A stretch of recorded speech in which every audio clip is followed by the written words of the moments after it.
Om Vakratunda Mahakaya Surya Koti Samaprabha Nirvignam Kuru Me Deva Sarvakaryeshu Sarvada Saraswati Namastubhyam Varade Kamarupini Vidyarambham Karishyami Siddhir Bhavatu Me Sada Gurur Brahma Gurur Vishnu Gurur Devo Maheshwaraha Guru Sakshat Param Brahma Tasmai Shri Gurave Namaha Om Sahana Bhavatu Sahano Bhunaktu Sahaviryam Karavavahai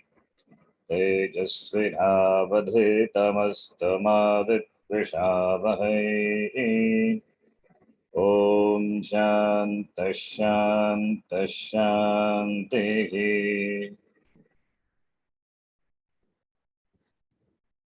As an introduction to Gita,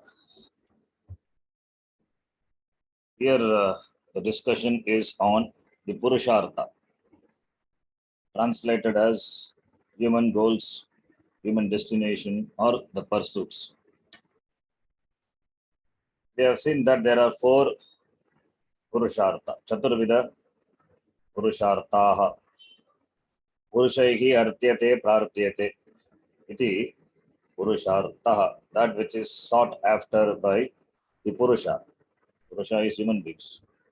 Therefore, only human goals.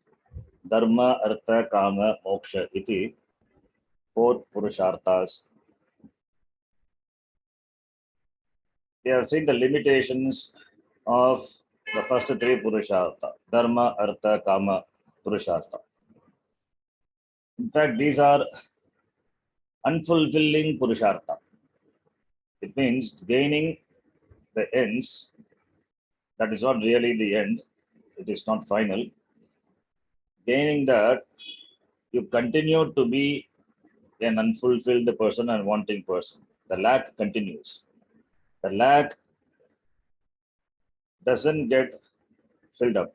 The lack continues. You continue to be a lacking person. You continue to be a wanting person. You continue to be an unfulfilled person. Therefore, how can they be called really Purushartha, if at all they are Purushartha?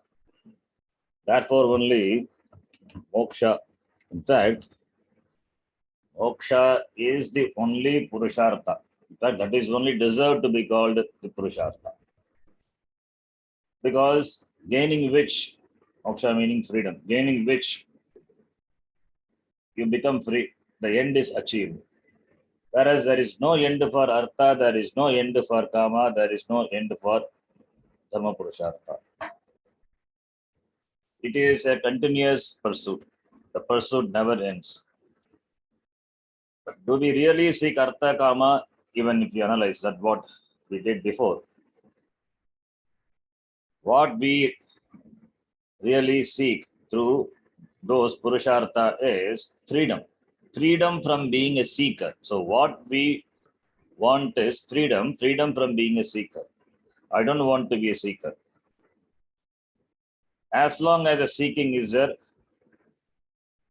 there is a pursuit, there is a search after something, there is an attempt to gain, to accomplish certain ends.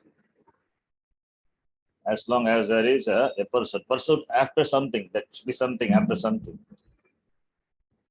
So, those pursuits are not the final ends, they are limited. So, gaining which you are not fulfilled, you continue to be a seeker, continue to be a wanting person. Therefore, they are not fulfilling Purushartha. Therefore, Moksha is the only Purushartha. In fact, that is deserved to be called Purushartha.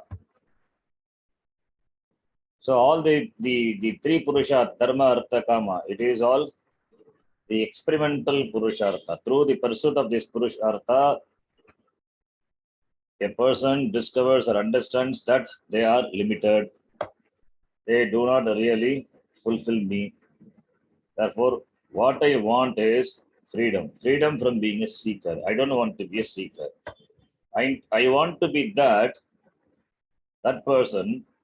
Becoming that, I don't need anything. What is that? That is what is called freedom. So freedom from being a seeker, freedom from being a wanting person. So that is called moksha, moksha purushartha. In fact, everyone is really after this purushartha only. This understanding is called purushartha viveka. Understanding the limitations of dharmartha kama purushartha and understanding that moksha is the only purushartha, that is the only purushartha everybody is after. That only puts an end to being a seeker, because the seeker is what? The seeker is myself.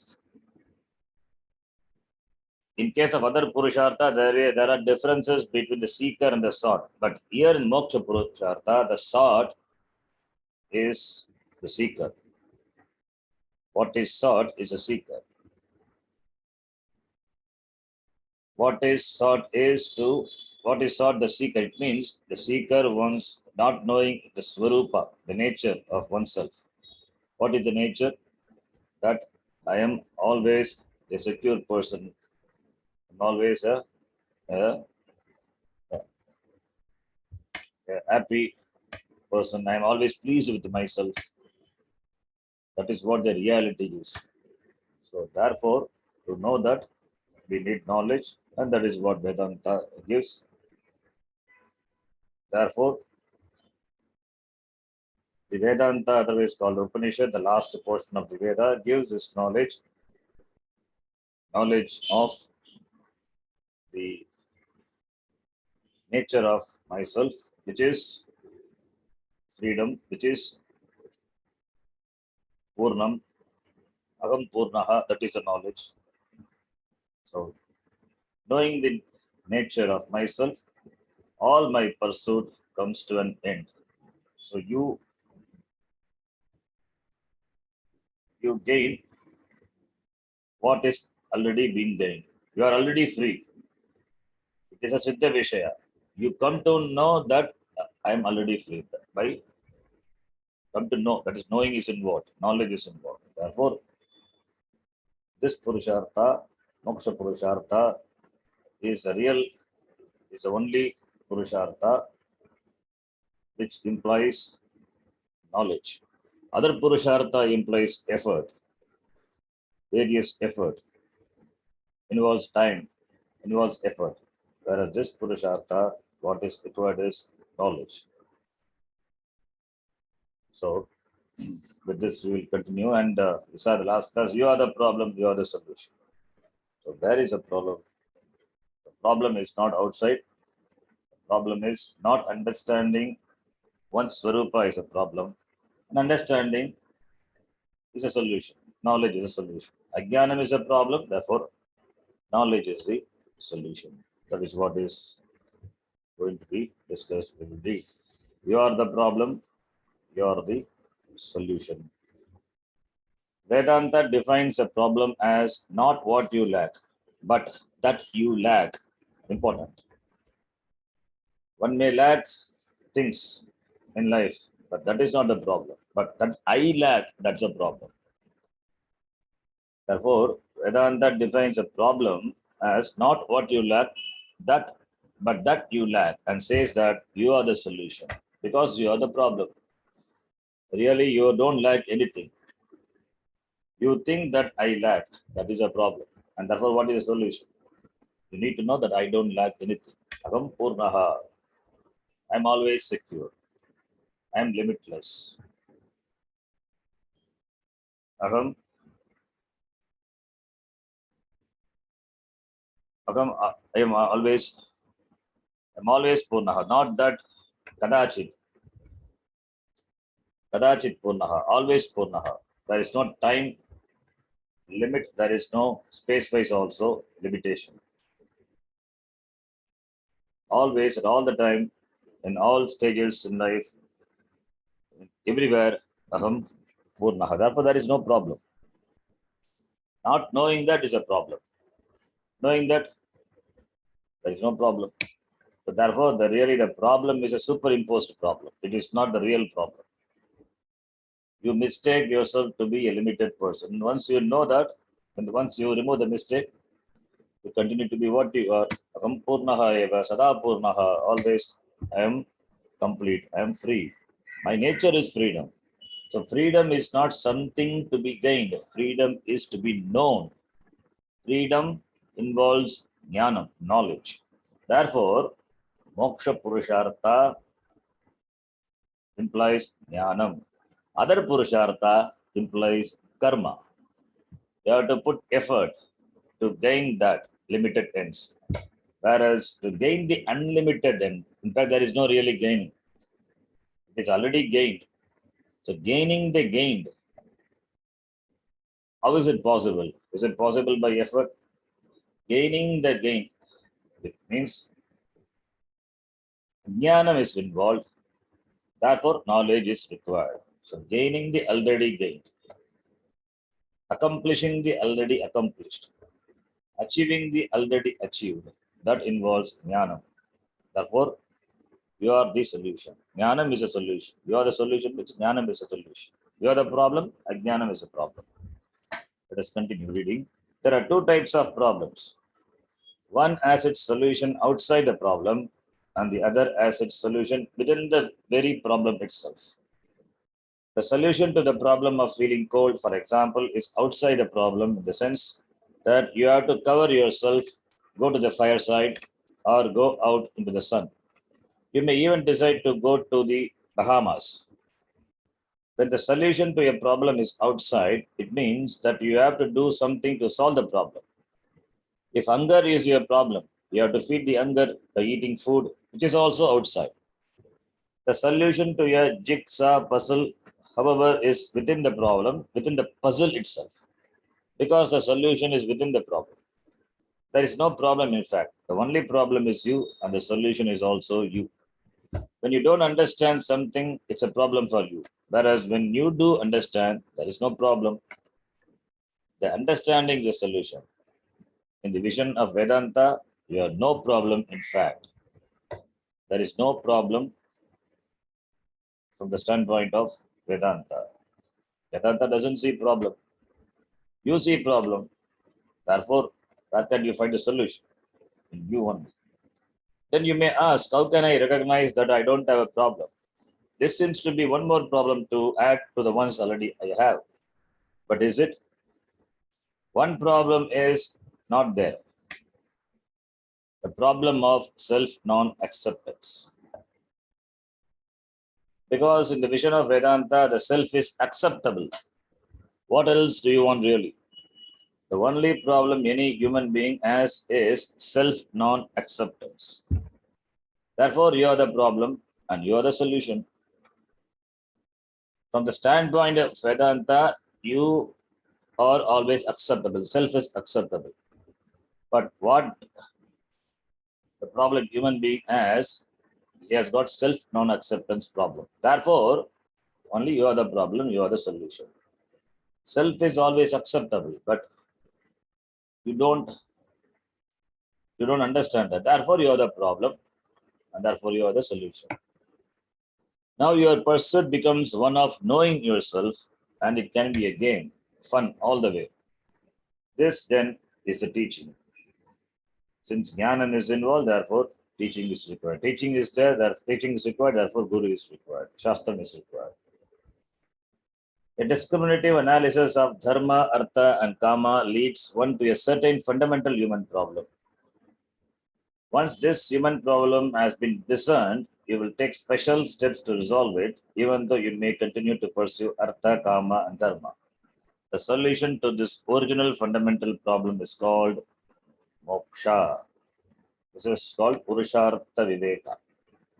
The original fundamental problem, that being there, without solving the problem, without discerning the problem, one is always trying to attend the problem through the pursuit of dharma, artha, and kama. the problem cannot be solved by that way. Therefore, what is the solution? Moksha is the solution. Moksha means involves jnanam. Jnanam involves teaching. Teaching involves guru and the shastram. Now, what is moksha? Moksha is not salvation. We saw before. Moksha, as we have said, is not an equivalent to salvation, as is commonly thought.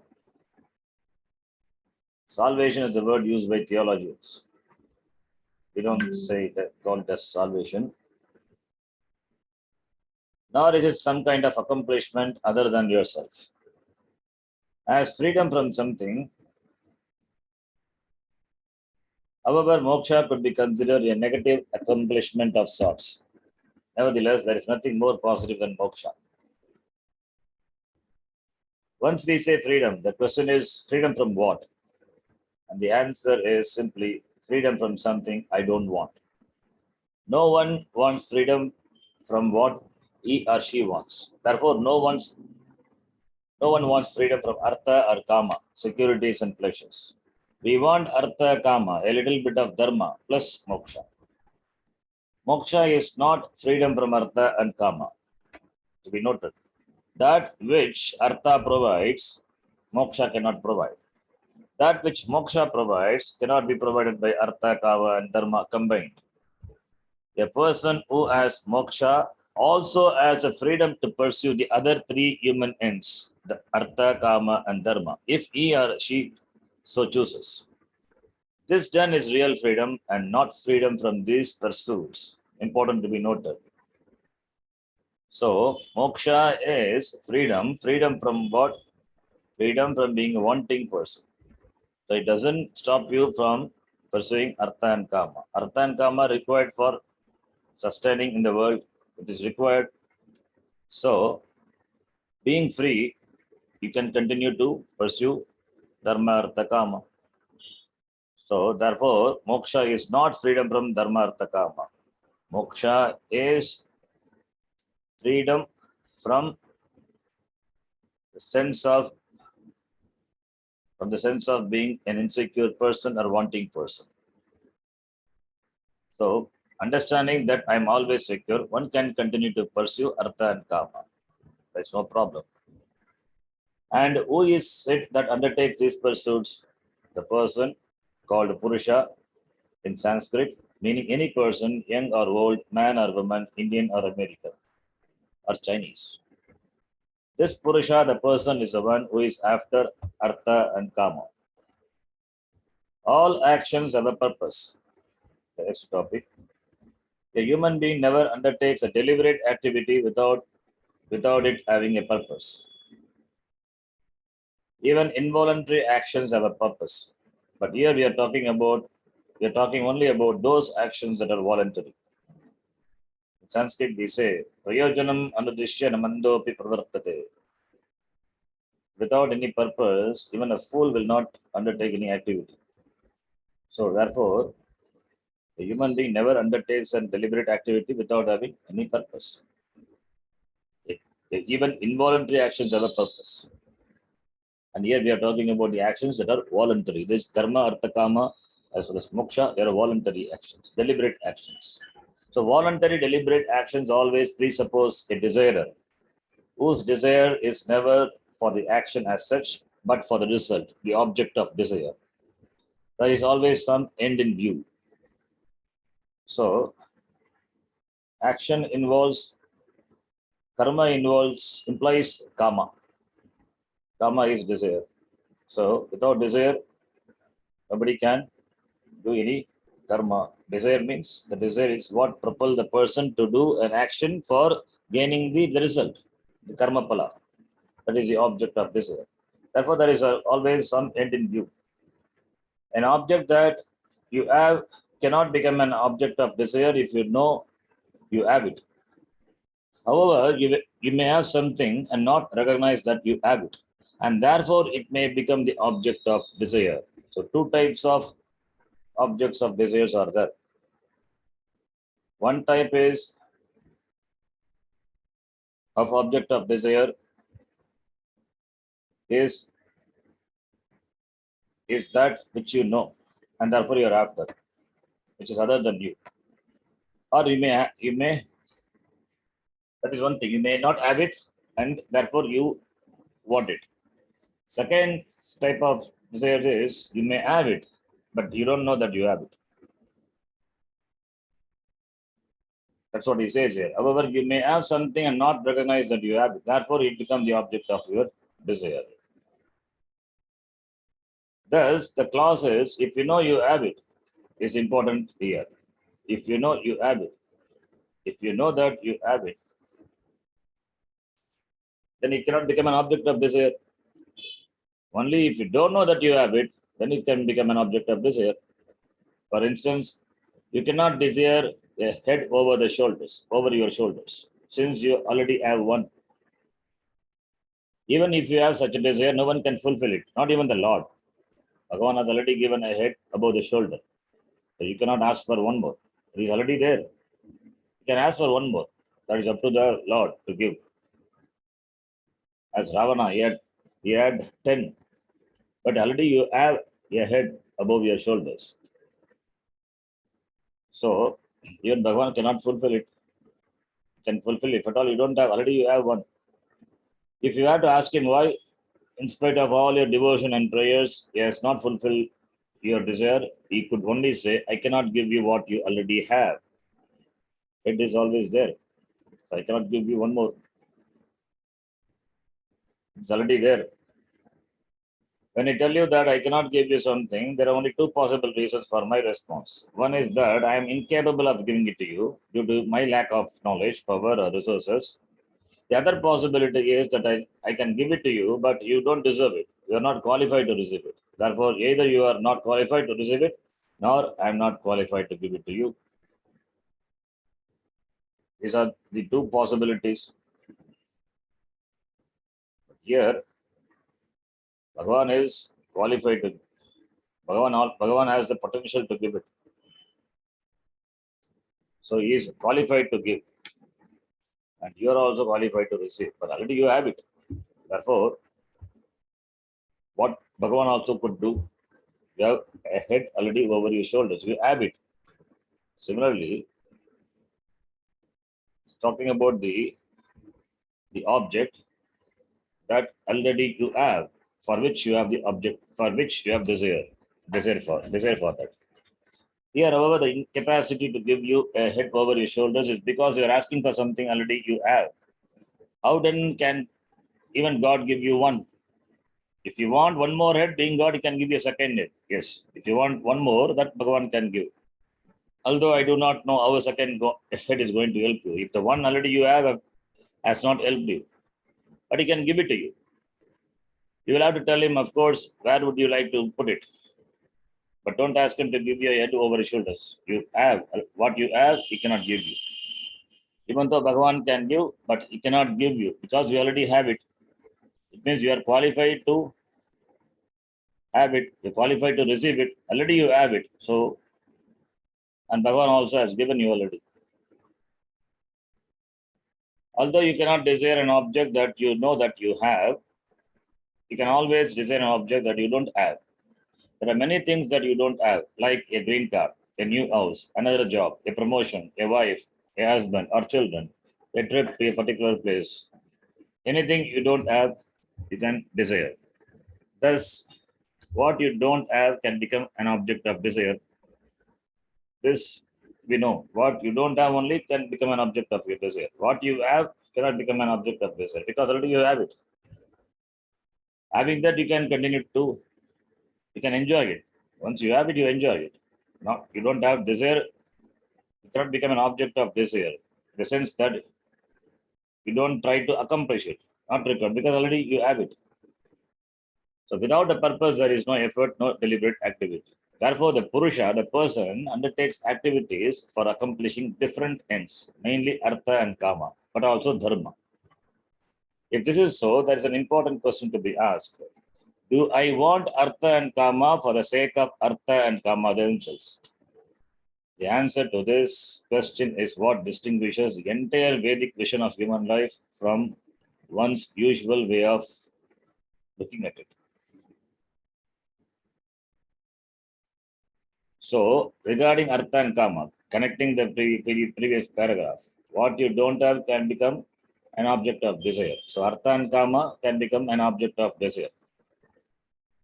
Now, the question is, do I want Artha and Kama just for the sake of Artha and Kama?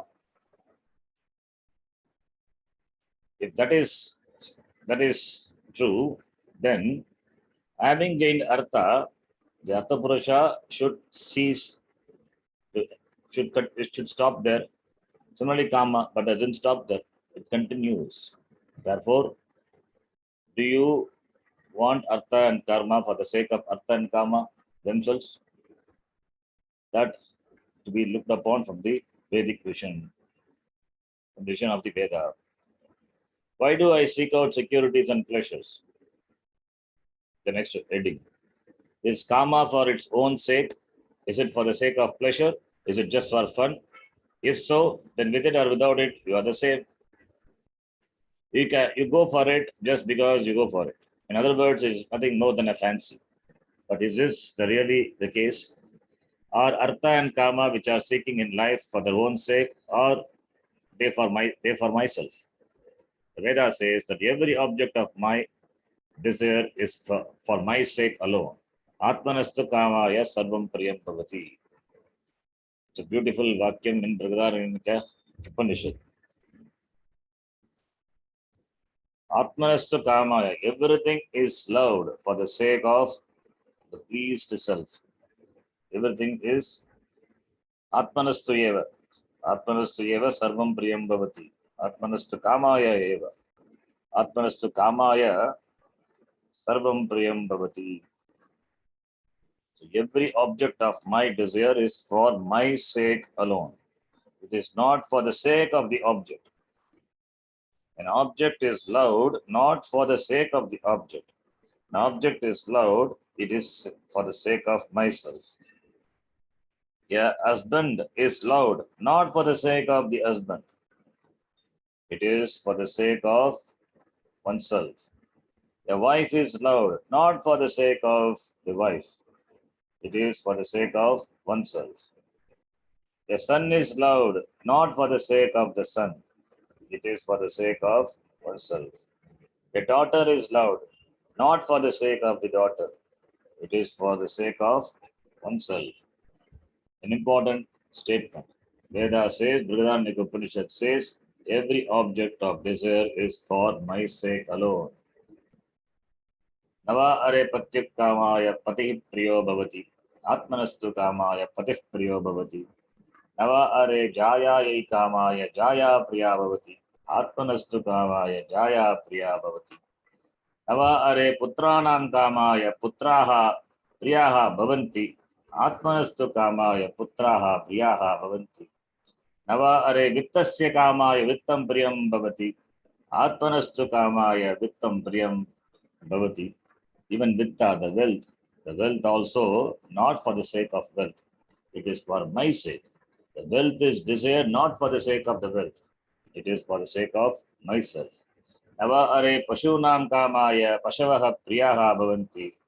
Atmanastu kamaya pashavaha priyaha bhavanti. Nava are brahmanaha kamaya brahma priyam bhavati. Atmanastu kamaya brahma priyam bhavati. Nava are kshatrasya kamaya kshatram priyam bhavati. Atmanastu kamaya kshatram priyam bhavati.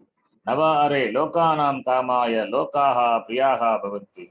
Atmanastu kamaya lokaha priyaha bhavanti. Nava are devanam kamaya devaha priyaha bhavanti. Atmanastu kamaya devaha priyaha bhavanti. Nava are vedanam kamaya vedaha priyaha bhavanti. Atmanastu kamaya vedaha priyaha bhavanti. Nava are bhutanam kamaya bhutani priyani bhavanti. Atmanastu kamaya bhutani priyani bhavanti. Nava are sarvasya kamaya sarvam priyam bhavati. Atmanastu kamaya sarvam priyam bhavati. Upanishad doesn't get tired to say this, giving so many things. Husband, wife, son, daughter, wealth, cattle, brahmana, kshatriya, the lokas, everything, any object of desire is not for the sake of the object. It is for the sake of myself. Atmanastu, the pleased self. That is what here he says. Are artha and kama, what we seek in life, is it for their own sake or for myself? It is for myself. It is not for the sake of artha. Important discussion. We only desire that which we know. No one can desire an object that is unknown to him or her. None of you has a desire for Gagabuga. Gagabugan is just a word, doesn't mean anything. Gagabugan, for instance. Do you like Gagabuga? We don't know. Gagabuga doesn't exist. Therefore, we don't know what Gagabuga is. Doesn't exist, then only if it exists, we can know. There's nothing called Gagabuga. It's just a word. It's a funny word. Yeah, unknown Gagabuga cannot be an object of desire. In fact, there is no such thing called Gagabuga. No amount of coaxing will cause you to get into your car and go to buy Gagabuga. But you always have a reason for getting into your car. Some desire is always being fulfilled. Thus, an unknown object doesn't become an object of desire. So, desire involves objects, and the object has to be known to you. An unknown object cannot become an object of desire. Only known objects become objects of desire. There are, of course, some known objects for which I don't have a desire. Scorpions, cancer, etc. For example. In fact, the more I know of such objects, the more I want to get rid of them. Also, an object that has been known and loved by me need not always be desirable to me. I may have no desire for it whatsoever a few years down the road. No one performs an action or undertakes a course of action without an end in view. Whether the end is right or not can only be discovered later. One may change one's view or give it up altogether for a variety of reasons. We have all done this. But what is desirable now, I will definitely seek out. Therefore, one who desires a particular end, any artha or kama, does so for his or her own sake. So it is not just for the sake of artha and kama, it is for the sake of oneself, myself. Suppose you say, no, Swamiji, it is not for my sake, it is for the sake of myself. This only means that your me has become a little extended, but it always reduces to me. That you have extended your me to your son, but it is you only. Your me can extend to the community in which you live, to your religion, to your nation also. It is your ego, an extended ego. And the more extensions, the healthier the ego. Still, the end is always for your sake alone. So, what you seek, the end, the object of desire, it's for your sake alone. That cannot be denied. Then, prayer is always for one's own sake. Even if you offer a prayer, for whose sake is a prayer? For God's sake? Is God in such difficulty that you have to pray for him also? If God requires our prayers in order to survive, then to whom should I pray? If you're praying to God for God's sake, then for God's sake, please give it up. When one says for God's sake, it is only an expression. We don't do anything for God's sake. It is also often said that one should serve God. Is it that God has too much work to do and therefore needs our help? Of course not. Your service and your prayer is for your sake alone. So any prarthana, any prayer, any japa, it is not for the sake of God. It is for the sake of oneself. There is nothing wrong with that. If you pray for your mother, father, children, humanity, and all living beings, you do so because you can only be healthy if others are happy. How can you happy? How can you be happy if everyone else is unhappy? We see this in games, for instance. In tennis, you always start with love, like marriage, and then fight to the bitter end. One person wins, another loses. The one who wins throws his or her racket into the air and says, "Wonderful, I won." Whereas the one who loses never throws his or her racket into the air, although it may be thrown to the ground in a gesture of defeat. But when the winner approaches the net, still ecstatic and gasping for breath, to shake hands with the loser, the elation subsides a little because every human heart knows what it is to be on the other side. Thus, when others are unhappy, you cannot be happy. A beautiful example here somebody gives. In tennis, only one person can win, both cannot win. So if one person wins, the one person jumps up and he enjoys his victory. What about the other person, the loser?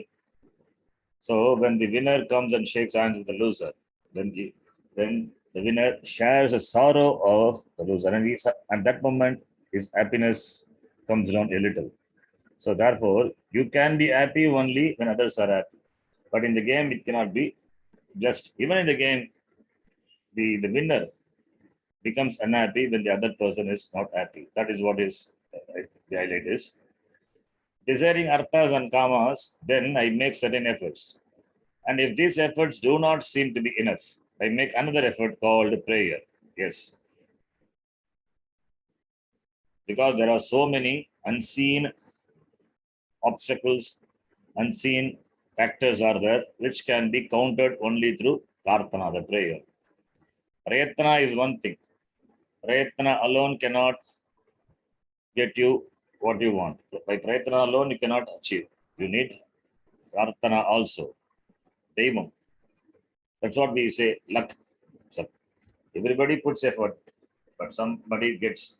Then we say is a lucky person. Luck favors fortune. So that is some unseen factors are there. So therefore, for the unseen factors to be favorable to us, you need prayer. So therefore, you make another effort. In addition to the efforts, what is required for gaining the Arthakama, another effort that is called prayer, Prarthana. Prarthana, with Prarthana only we start the class. Prayatna is there, Prarthana also is required. Prarthana for the successful completion of the task.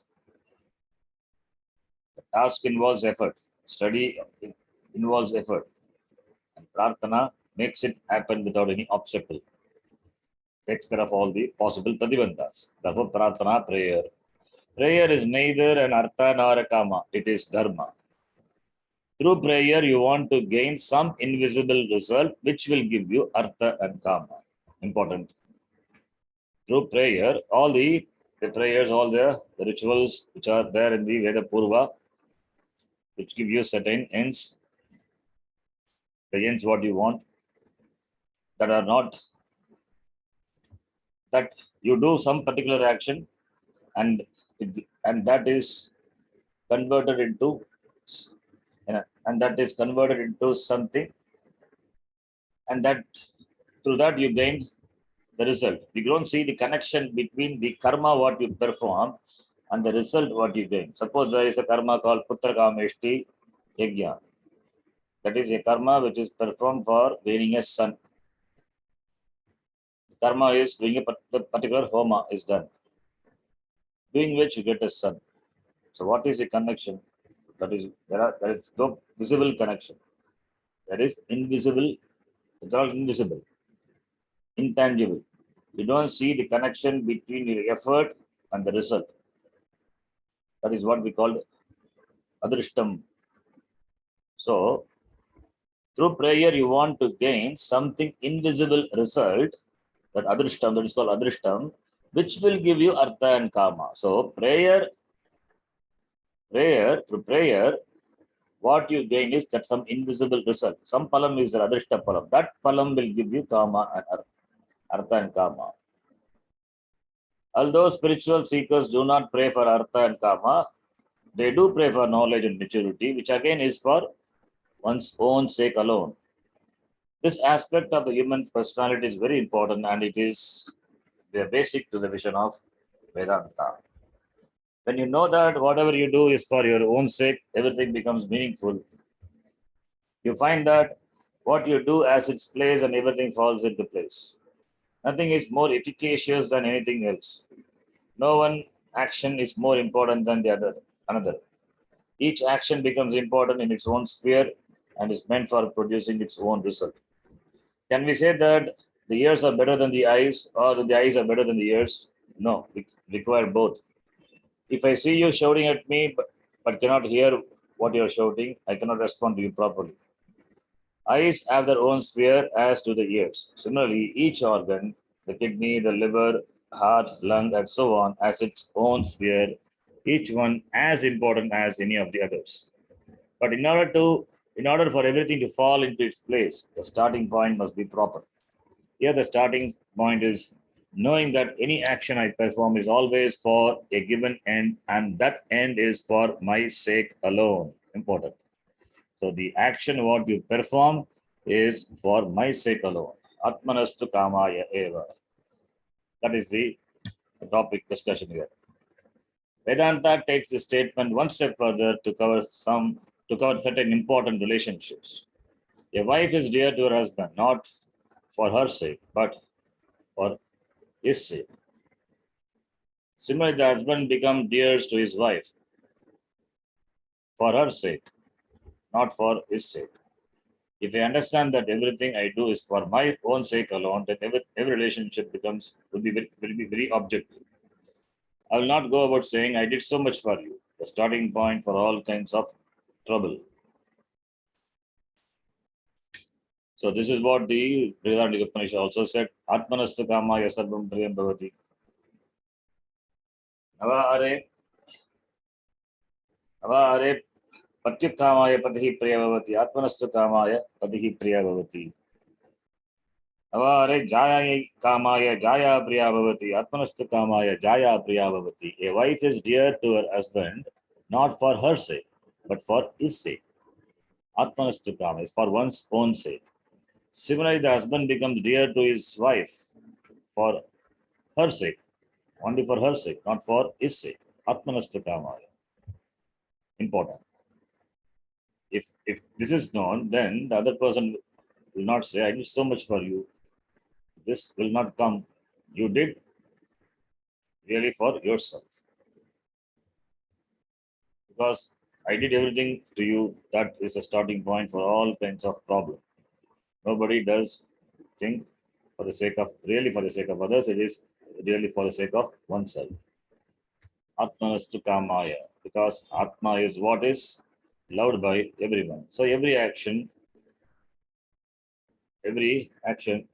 involves the love for oneself.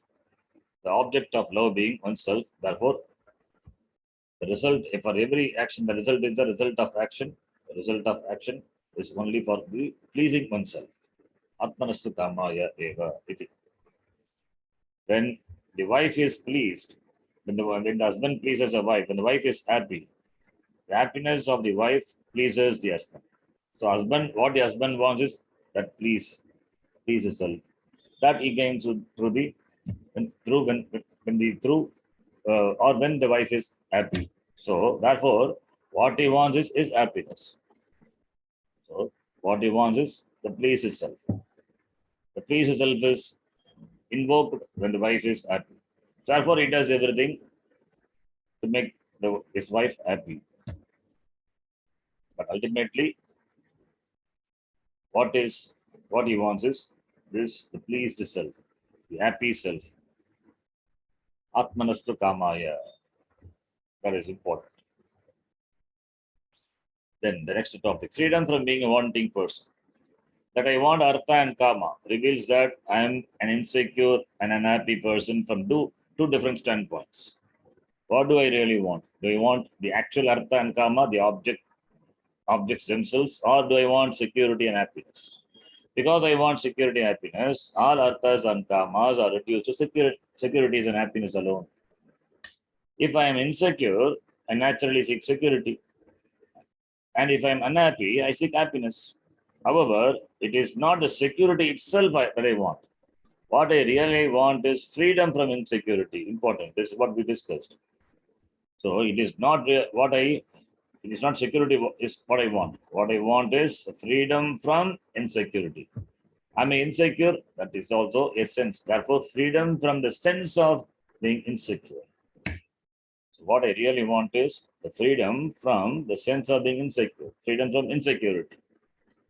Any amount of securities cannot make you secure.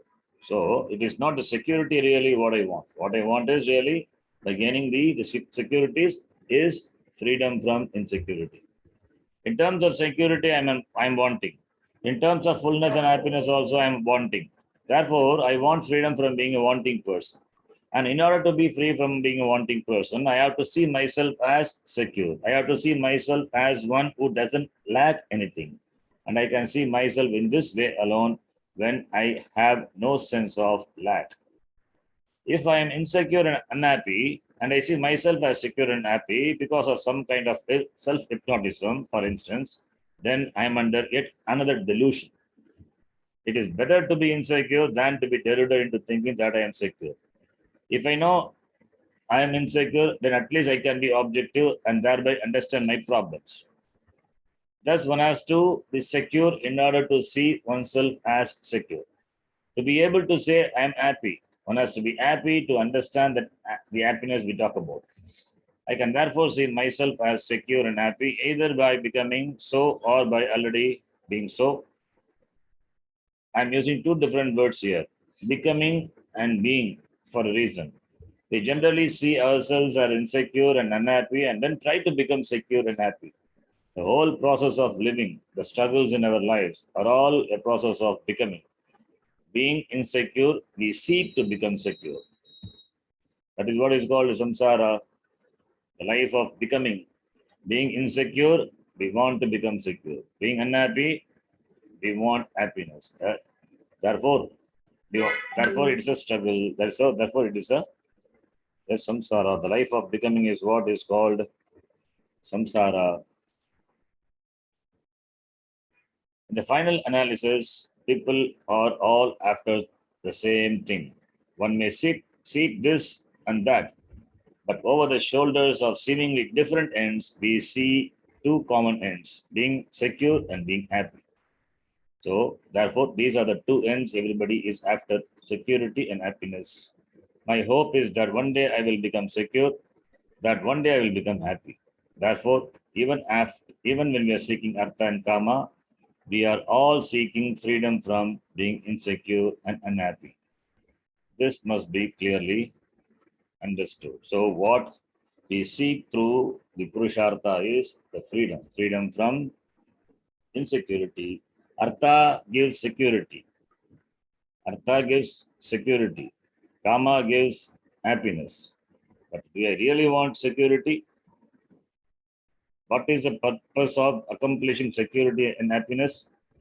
I want to be, I want to be, I want to be secure. I want to be free from being insecure. So what I really want is freedom from being insecure and freedom from being unhappy. So that is the motive or the intention behind every pursuit. That must be very clearly understood. So freedom, that is what is moksha is. Moksha as the end in life that we will see in the next class.